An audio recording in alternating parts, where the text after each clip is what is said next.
If you're just joining us, stop right here. You need to watch episode 1 first, or nothing that happens next will hit the way it should. The link is right there in the description. Go watch how Mitchell and Jean's story began, how a folded note changed everything, and how we got to this heart-stopping moment. For those of you who've been with us since that dizzy spell in the executive corridor, welcome back. You've been waiting for this. You've been wondering if Mitchell would find her in time. If love could really be worth more than revenge, if you haven't subscribed yet, do it now, and share this with someone who believes love is worth the risk. Because what happens in the next few minutes will make you understand why some stories aren't just entertainment. They're reminders of what it means to choose someone over everything else. Jean Morrison is in danger. Mitchell Hayes is about to make an impossible choice, and nothing will ever be the same. Now, let's find out if a man can really give up everything for the woman he loves. Let's go back to that parking garage. On stage, Mitchell's hands were shaking as he looked down at the note that had been slipped into his folder. The handwriting was crude, block letters written by someone who wanted to hide their identity. "We have her. Sign the papers and keep your mouth shut if you want to see the Morrison girl alive." No police, no heroic acts, just sign. Mitchell's vision tunneled, his ears rang. The entire auditorium seemed to fade away until there was only that note, those words, that threat. They had Jean. His eyes shot to the back corner where she'd been standing moments ago. Empty. She was gone. "Mitchell?" Donovan's voice carried false concern.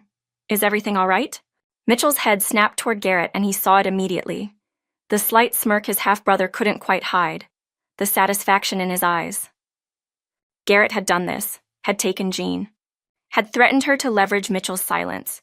For one crystalline moment, Mitchell stood at a crossroads. He could expose them right now. He had the evidence in his briefcase, had SEC investigators in this very room, had everything he needed to bring down Donovan and Garrett's entire scheme. But they had Jean and Mitchell, who'd spent 3 months planning this moment, who'd documented every detail of the fraud, who'd been preparing to execute the perfect corporate takedown, made his choice in less than a heartbeat. He closed the folder with the note inside. "Everything's fine," Mitchell said, his voice steady despite the terror coursing through his veins. "Just reviewing some final details. Gentlemen, shall we proceed with the signing?" Donovan's smile widened. Garrett relaxed visibly. They thought they'd won. They had no idea what Mitchell Hayes was willing to do for the woman who'd slipped a warning into his hand that morning. Mitchell picked up the gold pen, his hand steady despite the terror coursing through his veins. He needed them to believe they'd won, needed them to think he was broken, compliant, and defeated so they wouldn't hurt Jane. "Where do I sign?" His voice came out flat, emotionless. Donovan's smile turned triumphant. "Page 47, Mr. Hayes, right at the bottom."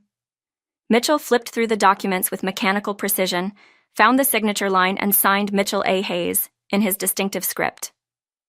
The pen felt like it weighed 1,000 pounds. Every stroke of ink was a second John remained in danger. "Excellent choice," Garrett said, his voice dripping with false sympathy. "You're doing the right thing, brother." Mitchell's jaw tightened at the word brother, but he said nothing. He closed the folder, set down the pen, and stood. "If you'll excuse me," Mitchell said, his voice carrying just enough strain to sound believable.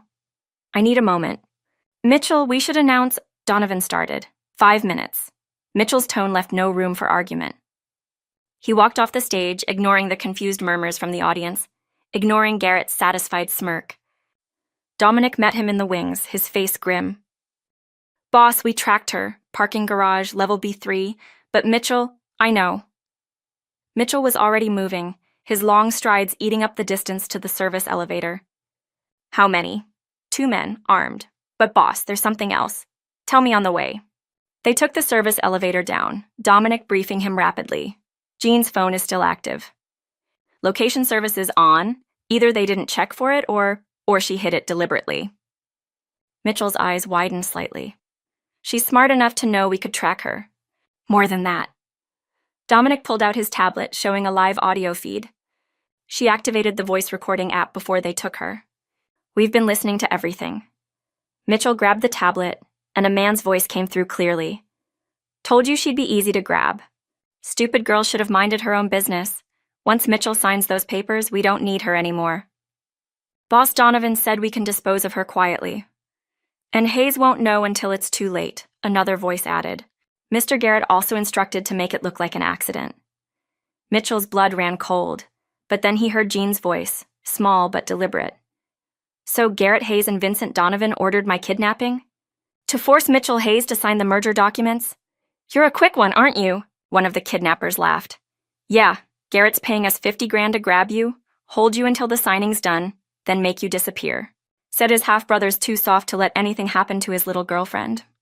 And Vincent Donovan approved this plan? Jean's voice was shaky but purposeful, getting them to confirm details. Lady, Donovan planned half of it, now shut up. Mitchell looked at Dominic, hope and terror warring in his chest. She's getting them to confess, on record. Smart woman, Dominic said. That recording is admissible evidence.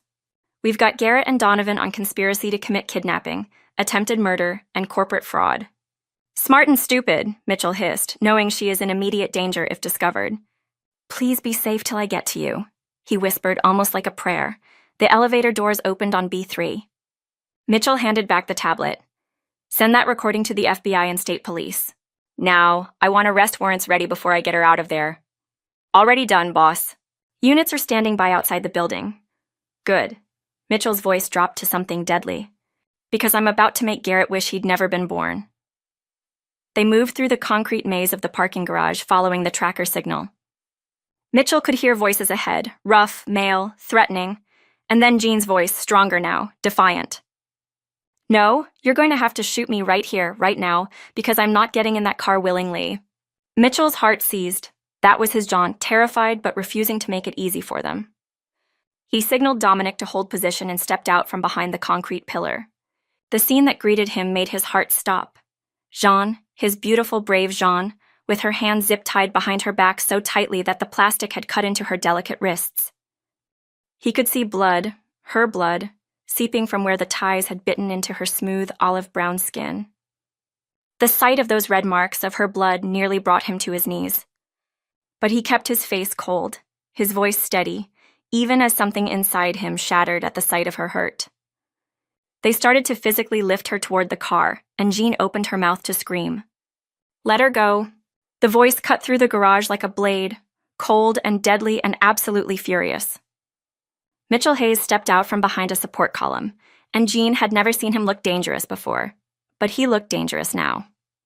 His suit jacket was gone, his shirt sleeves rolled up, his gray eyes burning with controlled rage. And he wasn't alone.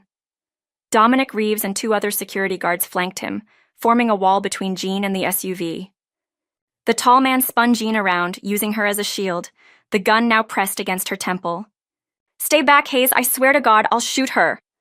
No, you won't. Mitchell's voice was eerily calm. Because if you hurt her, if you so much as bruise her, I will dedicate every resource of my considerable fortune to making sure you spend the rest of your life in a maximum security federal prison. I will hire the best lawyers, the best investigators, the best prosecutors. I will make it my personal mission to destroy you. He took a step forward. But if you let her go right now, you walk away. I won't press charges. I won't pursue you. You'll be free men.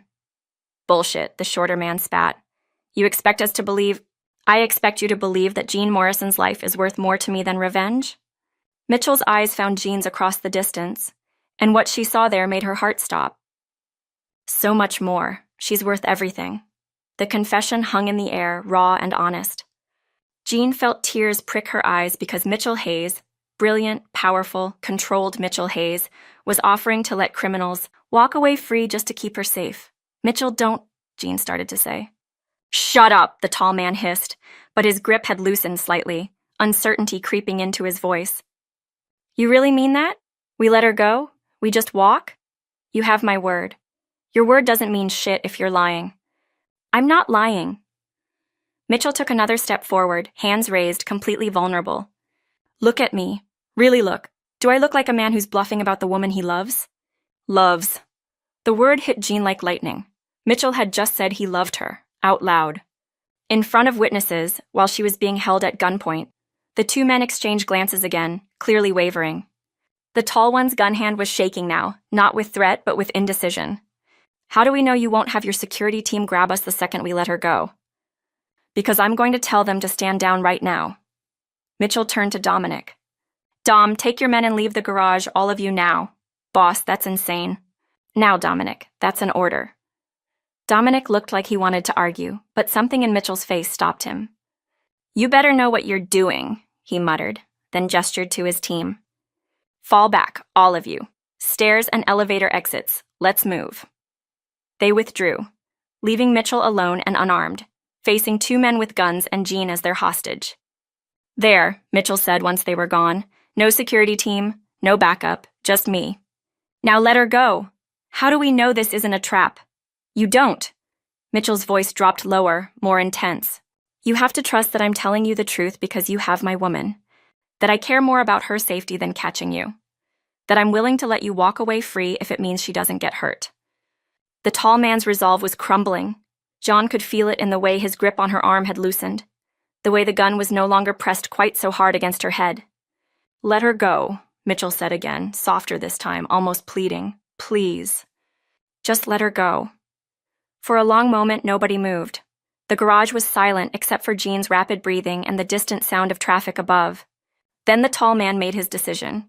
He shoved Jean forward, hard, and she stumbled on her bound hands, unable to catch herself. Mitchell was there in an instant, catching her before she hit the concrete, his arms wrapping around her protectively as the 2 men scrambled into their SUV. The engine roared to life, tires squealing as they peeled out of the garage. Mitchell didn't even look at them. His entire focus was on Jean, his hands frantically checking her for injuries while he carefully maneuvered her to a sitting position against a support column. His hands immediately went to the zip ties, and when he saw them up close, saw how deeply they'd cut into her skin, saw the blood on her wrists, saw the raw red marks that would scar, something broke inside him. Jean, he breathed, carefully cutting the ties with Dominic's knife, his hands trembling with a mixture of relief and rage. Your wrists! I'm okay, she whispered, but he could feel her shaking. You're bleeding. His voice cracked on the word. The moment the ties fell away, he cradled her wrists in his hands, seeing the damage, feeling physically ill.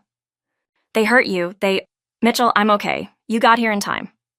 He pulled her against his chest, one hand cradling the back of her head, the other carefully supporting her back, mindful of her injured wrists. When I saw that note, when I realized they had you, his voice broke completely. I've never been so terrified in my life. She wrapped her freed arms around his neck despite the pain, and he felt her tears soaking into his shirt. You came for me. You gave up everything to save me. Not everything.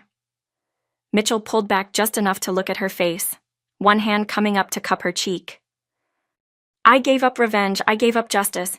That's not everything, Jean. That's just business. He leaned his forehead against hers. You're everything, he whispered. Don't you understand that yet?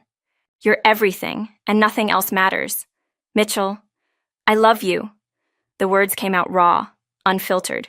I'm completely, desperately, terrifyingly in love with you, Jean Morrison. I have been since you walked into that quarterly meeting 8 months ago, and when I thought I might lose you. You love me, Jean repeated, her amber brown eyes searching his face. She had thought he was saying that just to make her kidnappers believe his words, even though she desperately wanted it to be true. Desperately, Mitchell confirmed. Then his expression shifted, and she saw a flash of something else in his storm gray eyes, worry mixed with frustration. But Jean, what you did was incredibly dangerous. Recording them trying to get evidence. What if they'd found your phone? What if they'd hurt you worse? But they didn't, Jean said softly. And now you have everything you need to put them away. I don't care about putting them away. Mitchell's voice rose slightly before he controlled it, pulling her close again. I care about you being safe. Jean, you could have been killed. When I saw those zip ties cutting into your wrists, saw your blood. His voice broke again. Do you have any idea what that did to me? I'm sorry, Jean whispered against his chest. I just wanted to help, wanted to make sure they couldn't get away with it. Mitchell pressed a kiss to the top of her head, his arms tightening around her. You're brilliant and brave and absolutely reckless with your own safety. His voice was thick with emotion. Don't ever do that again. Please, I can't watch you put yourself in danger like that. Okay, Jean promised, hearing the genuine fear beneath his words. I mean it, Jean. No more investigating dangerous criminals. No more gathering evidence without backup. No more. He pulled back to look at her seriously, his hands gentle on her face despite the intensity of his words. You're too important to me. Your safety matters more than any case, any revenge, any justice. Do you understand? Jean nodded, seeing the genuine terror in his eyes, understanding that his reprimand came from a place of devastating love. I understand. I promise. Good. Mitchell kissed her forehead, then her cheeks, then finally her lips, gentle, reverent, full of relief and love and residual fear. Dominic cleared his throat from a respectful distance. Boss, FBI is here. They've arrested Donovan in the conference hall. They're looking for Garrett now. He's probably still on stage thinking he won, Mitchell said, not taking his eyes off Jean. Let them take him. I have everything I need right here. There's one more thing, Dominic added. That recording Jean made? It's gold. Garrett and Donovan both incriminating themselves, admitting to kidnapping, conspiracy, attempted murder. The DA says it's the cleanest case they've seen in years. Mitchell looked down at Jean with a mixture of pride, exasperation, and overwhelming love. You got them to confess everything. I figured if I was already in danger, I might as well make it count, Jean said with a small, brave smile. Brilliant and reckless, Mitchell repeated, shaking his head. But his eyes were soft, full of wonder. What am I going to do with you? Love me? John suggested quietly. Already doing that, Mitchell said, pulling her close again. Have been for 8 months. Will be for the rest of my life. He held her there in the parking garage while police sirens wailed above them, while Garrett was being arrested on stage. While Donovan was being read his rights in the conference hall, none of it mattered. All that mattered was John was safe in his arms, and she loved him back. I'm taking you home. My home. You're not going back to your apartment until I'm certain it's safe. Mitchell locked into her eyes subtly. Mitchell, I have work tomorrow. You're taking the rest of the week off. Medical leave. You just survived a traumatic experience. His voice softened. Please, Jean, let me take care of you. Let me keep you safe. Just for a few days until we know everyone involved in this scheme is in custody. Jean looked up at him, at this strong, protective man who was asking, not ordering, even though she could see how much he wanted to just sweep her up and take her somewhere secure, and felt her heart melt completely. Okay, she agreed. But you're staying with me. No disappearing to the office for emergency meetings or damage control. If I'm taking time off, you're taking time off. Mitchell's smile was soft and genuine. Deal, though I should warn you, I'm terrible at relaxing. We'll learn together. He kissed her again, softer this time, a promise rather than desperation. Then he carefully guided her toward his car, one arm around her waist, like he couldn't bear not to be touching her. As they drove out of the garage into afternoon sunlight, Jean looked back at Hayes Global Industries disappearing behind them, and realized something profound. She'd come to that building this morning thinking she was saving Mitchell Hayes' company. But what she'd actually done was save herself, from a life of playing it safe, of staying invisible, of never taking risks for something that mattered. And Mitchell, he'd spent 3 years building walls to protect himself from caring. But Jean had demolished those walls with a folded note and genuine courage, showing him that love wasn't a liability. It was the only thing worth fighting for. What are you thinking about? Mitchell asked, glancing at her as he navigated traffic. That this morning, when I slipped you that note, I had no idea it would lead to this. To me, confessing my love while you were being held hostage? Jean laughed. That was definitely not in my planning. But yes, to this, to us. Mitchell reached over and took her hand, intertwining their fingers. Best dizzy spell anyone's ever staged. Best kidnapping rescue ever executed. Too soon for kidnapping jokes, Jean?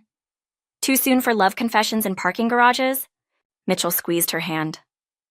Never too soon for truth. And driving through Boston's afternoon traffic, hands intertwined, Jean realized that sometimes the most dangerous thing you could do was trust a powerful man with your heart. But sometimes, if you were very lucky, that powerful man would prove he'd trusted you with his first. And that made all the difference.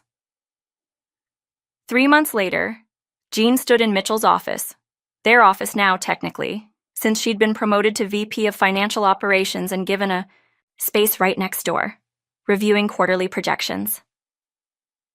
The evening sun cast long shadows across the Boston skyline, painting the buildings gold. It had been 3 months since the signing ceremony that never happened. 3 months since Mitchell had walked away from his perfect moment of revenge to save her. 3 months since everything had changed. Garrett Hayes and Vincent Donovan were both in federal custody, awaiting trial on multiple counts of corporate fraud, embezzlement, and conspiracy. The evidence Mitchell and Jean had gathered was airtight. Garrett had tried to leverage his relationship with Mitchell, had begged for mercy, had claimed family should mean something. Mitchell had looked at his half-brother with cold eyes and said simply, "Family means protecting people you love, not threatening them. You made your choice, Garrett. Now live with it." The 2 men who'd kidnapped Jean had been identified, low-level criminals hired by Garrett to intimidate her. True to his word, Mitchell hadn't pressed charges against them, but he'd submitted a detailed report to the FBI about Garrett's actions, and those men were now cooperating witnesses in exchange for immunity. Karma, Jean thought, had a beautiful sense of irony. Hayes Global Industries had emerged from the scandal stronger than ever. The board had restructured leadership, promoted from within, and implemented new oversight protocols to prevent future fraud.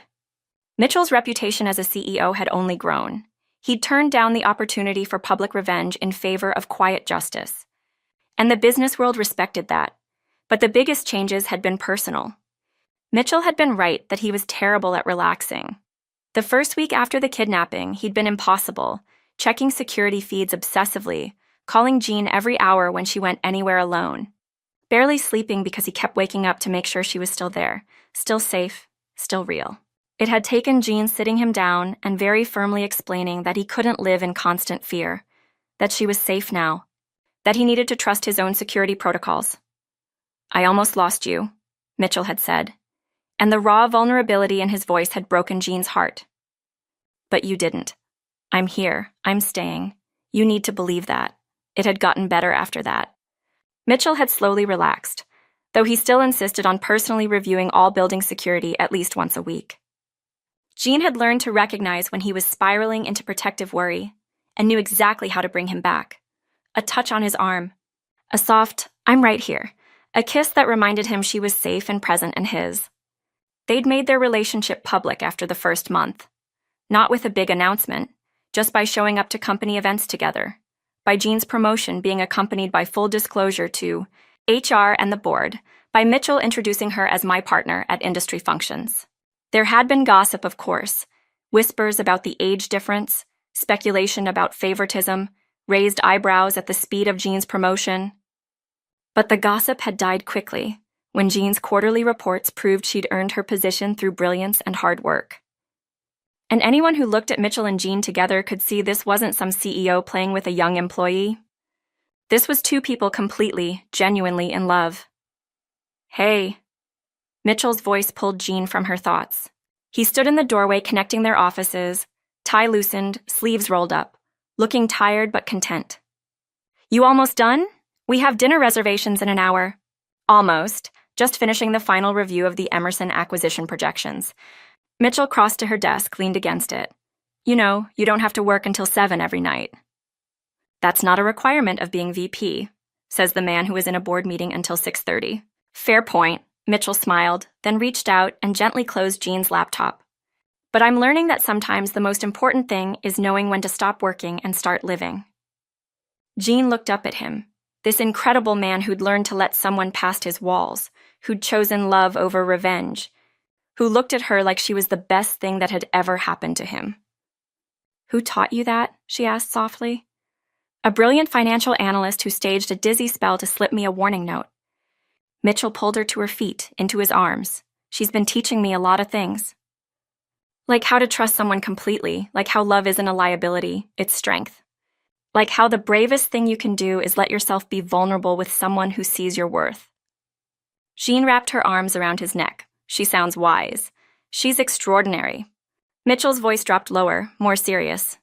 "Jean, there's actually something I wanted to talk to you about." "Okay. I know we've only been together officially for 3 months. I know by conventional standards that's fast. But I also know that I've been in love with you for 8 months before that.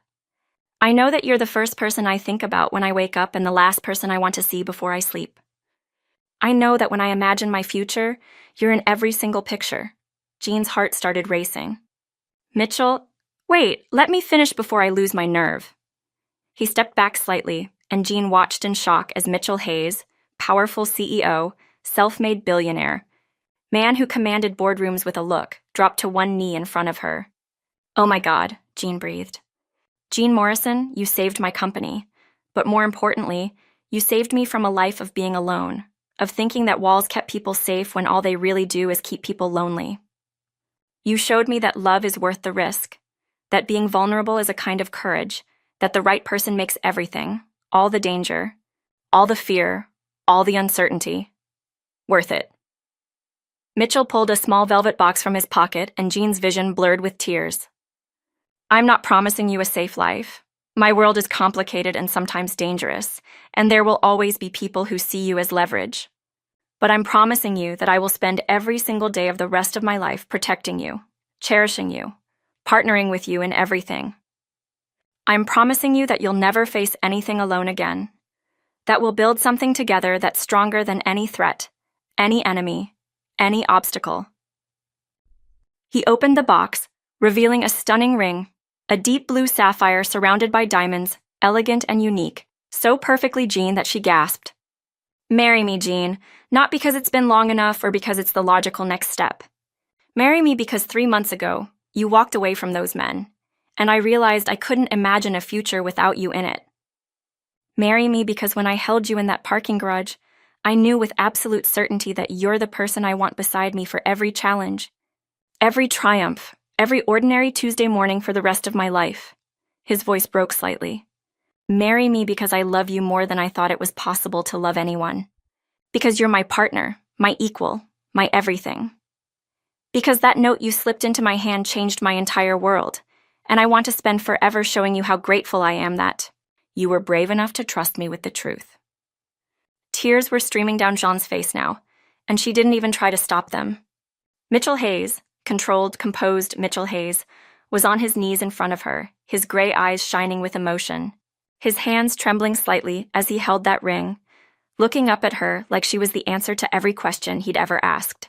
Yes, Jean said, her voice breaking. Yes, yes, 1,000 times yes. Mitchell's face transformed with joy. He stood quickly, sliding the ring onto her finger. It fit perfectly, of course, because Mitchell Hayes paid attention to details. Probably had noticed her ring size months ago through some small observation. Then he was kissing her, deep and sweet and full of promise, his arms wrapped around her like he'd never let go. When they finally broke apart, both laughing and crying, Mitchell rested his forehead against hers. I was so nervous, he admitted. What if you said it was too soon? What if you wanted to wait? Mitchell, you gave up revenge for me. You let criminals walk away to keep me safe. You confessed your love while I had a gun to my head. Jean laughed through her tears. I think we're past conventional relationship timelines. Fair point. Mitchell kissed her again, softer this time. Though for the record, I've been carrying that ring for 6 weeks. I've proposed to you in my head about 50 times. Tonight just felt right. It is right. Everything about this is right. Jean looked down at the ring, watching it catch the evening light. It's beautiful, Mitchell. The sapphire, the color of your dress, the burgundy dress you wore the day you gave me the note. Mitchell's thumb traced her cheekbone. I wanted you to have something that reminded you of that morning. The morning you were brave enough to trust me, to risk everything to save me. The morning that changed both our lives. Jean's chest ached with love for this thoughtful, romantic man who hid his softness behind boardroom authority, but showed it to her. In moments like this. When? She asked. When do you want to get married? Tomorrow. Mitchell said it immediately, then laughed at her expression. I'm joking, mostly. But Jean, I don't want a long engagement. I don't want to wait years planning some elaborate society wedding.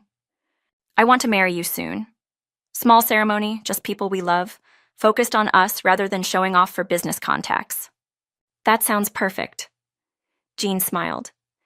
Though I should warn you, my grandmother is going to want to invite half of Brooklyn, and she's going to cry through the entire ceremony. I can't wait to meet her properly, to tell her that her granddaughter saved my life in every way that matters. Mitchell pulled Jean close again, swaying slightly like they were dancing to music only they could hear. 6 months? Is 6 months too soon? 6 months is perfect. They stood there in Mitchell's office, holding each other as the sun set over Boston, engaged and in love and building a future together that neither of them had dared hope for 3 months ago. I have a question, Jean said after a comfortable silence. Anything. That morning, when I gave you the note, had you really been watching me? For 8 months? Mitchell had the grace to look slightly embarrassed. Yes. Not in a creepy way, I hope. I just couldn't help noticing you, couldn't stop thinking about you, couldn't resist finding excuses to be near you, even though I told myself I was keeping my distance. The coffee deliveries? Me. The improved benefits package? Also me. The security protocols that just happened to cover my floor more thoroughly? Definitely me. Mitchell sighed. I was trying to protect you from a distance. Trying to care for you without getting close enough to make you a target. Obviously, that didn't work out as planned. Because I made myself a target by warning you about Donovan. Because you were brave enough to step into my world. Mitchell corrected gently. And thank God you did, because I was miserable, Jean. Lonely and miserable and convinced I was doing the right thing by staying alone. You showed me I was just existing, not living. Jean kissed him softly. Well, now we get to live together. For the rest of our lives. The rest of our lives, Mitchell repeated like he was testing the words, tasting their promise. I like the sound of that. Me too. Mitchell pulled Jean toward the window, both of them looking out over the city that had witnessed their entire story. The fraud, the kidnapping, the rescue, the love that had grown despite every obstacle. No regrets? Mitchell asked softly. About any of it? The danger, the complications, the fact that loving me means living with security protocols and corporate enemies? Not one regret. Jean turned in his arms to face him. Mitchell, you're worth every complication, every security check, every protocol, every moment of worry. You're worth all of it because you're you. The man who chose me over revenge, who protected me without asking for anything in return, who showed me what real love looks like. And what does real love look like? Like a powerful CEO on his knees, promising forever to a junior analyst who staged a dizzy spell. Jean smiled, like choosing someone over everything else, like being brave enough to be vulnerable. Mitchell kissed her forehead, her cheeks the tip of her nose before finally capturing her lips in a kiss that tasted like promise and future, and forever.